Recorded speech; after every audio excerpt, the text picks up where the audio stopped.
Hello student, नमस्कार। स्वागत करता हूं आप सभी का एक बार फिर से आपके अपने YouTube चैनल आरपीएससी अड्डा पर। मैं हूं नकुल सिंह जादौन। ये सेशन होने वाला है हमारे उन सभी प्रिय विद्यार्थियों के लिए जो कि तैयारी शुरू कर चुके हैं। अब मैं यही कहूंगा, तैयारी शुरू कर चुके हैं, क्योंकि मुझे लगता है आपने तैयारी कर दी होगी, क्योंकि इस भारी भरकम एग्जाम के लिए कम से कम 6 से 7 महीने ज़रूरी होते हैं। तो बहुत छोटी छोटी सी बारीक चीज़ें हैं जो आपको जानना बहुत ज़रूरी है, और हम लगातार एक्टिव हो चुके हैं आप सभी के लिए। आप सभी को छोटे छोटे से इंपॉर्टेंट सेशंस हम आपके लिए अवेलेबल करवा रहे हैं, ताकि हर एक बात आपको पता चले। आप जो तैयारी शुरू कर चुके हैं उसमें एक रणनीति अगर आपको बनानी है, एक स्ट्रेटेजी अगर आपको बनानी है, तो आप डेफिनेटली बना पाएंगे। यह सेशन में आपको थंबनेल देख के पता चल ही रहा होगा कि इस 2023 में जो एग्जाम हुआ था, जहां पे मेंस में, प्री में तो बहुत सारे स्टूडेंट्स क्वालिफाई हुए थे। ये वो स्टूडेंट हैं जो कि मेंस एग्जाम में, चयन परीक्षा में पास हुए थे, और अभी वर्तमान में ये सभी के सभी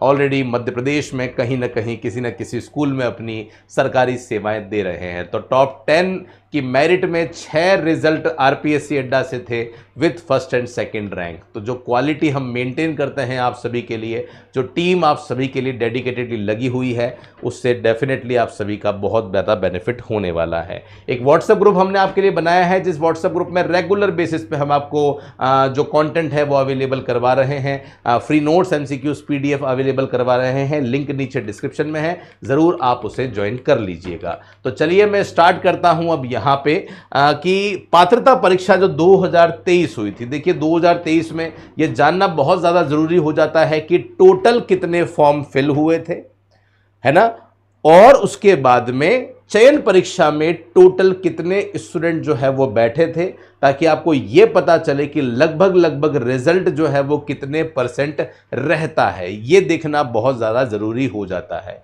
हालांकि कितने फॉर्म भरे जाएंगे ये इस पे भी निर्भर करता है कि नंबर ऑफ वैकेंसीज आपके सब्जेक्ट में कितनी आई है। जैसे पिछली बार सबसे ज़्यादा जो फॉर्म भरे गए थे वो इंग्लिश विषय से भरे गए थे, जो आपको यहाँ दिख रहा होगा, है ना, क्योंकि नंबर ऑफ पोस्ट जिसकी ज़्यादा होती है, या कोई सब्जेक्ट ऐसा होता है जिसमें कैंडिडेट बहुत ज़्यादा होते हैं। तो इंग्लिश आप देख सकते हैं, हिंदी आप देख सकते हैं, मैथमेटिक्स इसमें आप देख सकते हैं। और इसमें जो हमारी कॉमर्स बिरादरी के लोग हैं वो भी ये ज़रूर देखें कि कॉमर्स में टोटल जो है वो 10,387 फॉर्म आपके जो है वो भरे गए थे। ये आपको सबसे पहले पता होना चाहिए। तो टोटल जो फॉर्म है ये डेफिनेटली आपको पता होना चाहिए। अगर प्रश्न आपसे ये पूछा जाता है कि टोटल कितने फॉर्म भरे गए थे, तो ध्यान रखना, अगर टोटल फॉर्म की संख्या आप मुझसे पूछते हो तो लगभग 1,55,000 कितने फॉर्म भरे गए थे? 1,55,000 के आसपास फॉर्म जो है वो फिल हुए थे। ये पहली बात आपको पता होनी चाहिए। और 1,55,000 में से कितने विद्यार्थियों को चयन परीक्षा में बुलाया था? तो चयन परीक्षा में लगभग 49,000 विद्यार्थियों को बुलाया था। कितने? 49,000 जो स्टूडेंट हैं उनको यहां पे चयन परीक्षा में बुलाया था। तो यहां से आप एक रेशियो जो है वो निकाल सकते हो कि लगभग कितने स्टूडेंट जो है वो यहां पे सेलेक्ट हुए थे। ये बात अलग है कि 49,000 में से भी लगभग 46,000 बच्चे ही वहां पे अपीयर हुए थे, बाकी कुछ स्टूडेंट एब्सेंट भी थे। लेकिन यस, यहां से एक रेशियो हमें नजर आ रहा है कि 49,000 स्टूडेंट का सिलेक्शन हुआ है 1,55,000 में से। अगर मैं यहां पे एक रेशियो निकालना चाहूं तो डेफिनेटली मैं यहां पे एक रेशियो भी निकाल सकता हूं। रेशियो कैसे निकालते हैं ये मुझे पता लगता है आपको पता होगा। 49,000 का चयन हुआ है कितने स्टूडेंट में से? 1,55,000 में से हुआ है ना। तो आपको यहां ध्यान रखना है लगभग 31%। तो 31% स्टूडेंट का चयन हुआ है, मतलब 70% स्टूडेंट तो पात्रता परीक्षा में ही रेस से बाहर हो चुके थे।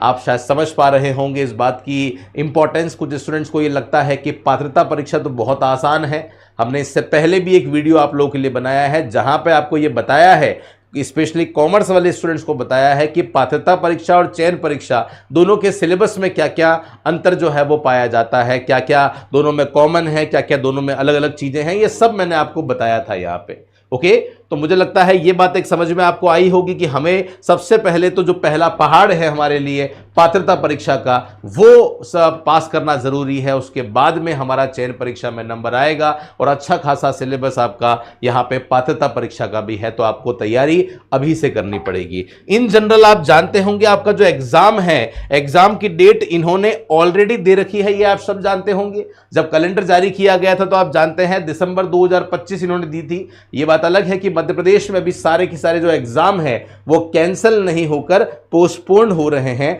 मे भी शायद ये जो डेट आपको दिख रही है ये भी पोस्टपोन हो जाए। वैसे इतना लंबा समय है तो संभावना कम है पोस्टपोन होने की, लेकिन फिर भी अगर होता है तो मुझे लगता है कि ज्यादा नहीं, 1-1.5 महीने ही पोस्टपोन होना चाहिए। और इतना समय तो आपको वैसे भी चाहिए होता है, किसके लिए आपको चाहिए होता है इतना समय तो वैसे भी तैयारी करने के लिए। तो इसमें तो कोई समस्या मेरे हिसाब से आपको यहां पे नहीं होने वाली है, इसमें कोई समस्या मुझे लगता है आप लोगों को नहीं होने वाली है।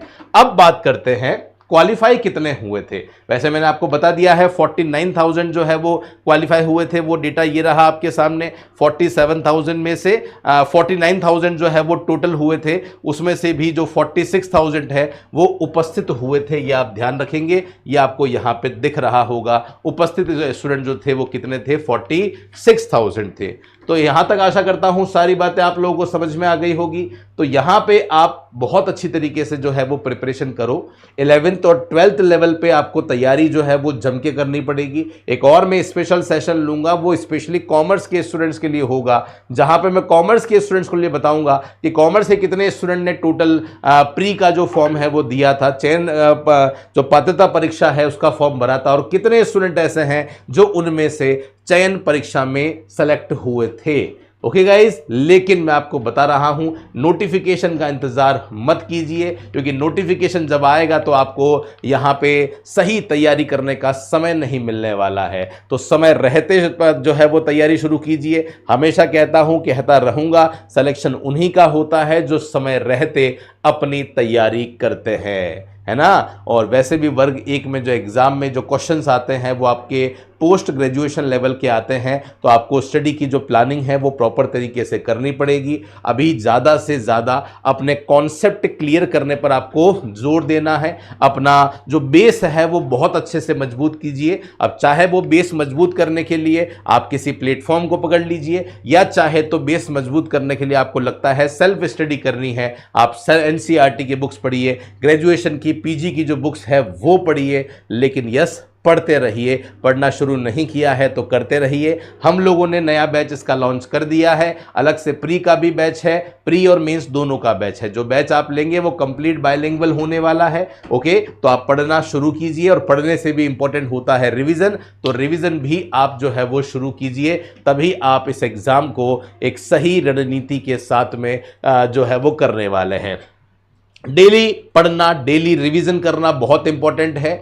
आज आपने बहुत ज़्यादा पढ़ लिया, 10 घंटे पढ़ लिया, लेकिन कल अगर आप 2 घंटे ही पढ़ रहे हैं तो इस सिस्टम को आपको बदलना पड़ेगा। आपको कंसिस्टेंसी, निरंतरता मेंटेन करनी पड़ेगी, है ना। तो जब आप कंसिस्टेंसी मेंटेन करेंगे, निरंतरता रखेंगे, रेगुलर बेसिस पे रिवीजन करेंगे, मंथली रिवीजन करेंगे, टेस्ट पेपर लगाएंगे, लास्ट में मॉक टेस्ट जो आप देंगे, प्रीवियस ईयर के क्वेश्चंस हमने भी करवाए हुए हैं। फिर से एक सीरीज भी हमने शुरू करी है जहां पे जो कीर्ति मैम है वो आपको रेगुलर बेसिस पे PYQ जो है वो करवा रही है।